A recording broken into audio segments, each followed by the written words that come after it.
আসসালামু আলাইকুম viewers, welcome to ইমা স্নিপেটস। ভিউয়ার্স, আজকে আম্মু এমন একটা তরকারি রান্না করেছে যেটাতে সবজিও থাকবে আবার মাংসও থাকবে। ভিডিও দেখে আপনারা হয়তো এতক্ষণে বুঝে গেছেন যে গরুর মাংস দিয়ে কিছু একটা করা হচ্ছে। হ্যাঁ ভিউয়ার্স, আজকে গরুর মাংস দিয়ে লাউ রান্না করা হবে, সাথে কিছু মটরের ডালও মিক্স করা হয়েছে। এটার স্বাদটা অতুলনীয়, আপনারাও ট্রাই করে দেখতে পারেন। এই তরকারিটা একসাথে বেশি করে রান্না করে রাখা হচ্ছে, কারণ কয়েকটা বক্স করে ফ্রিজে রাখবে যাতে সময়ে অসময়ে গরম করে খেতে পারি, আর কিছু অংশ আমরা খাবো।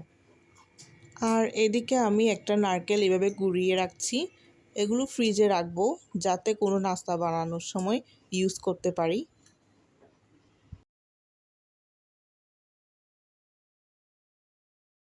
ভিউয়ার্স, আমার নারকেল কুড়ানো শেষ, এখন আমি এটা ফ্রিজে রাখছি।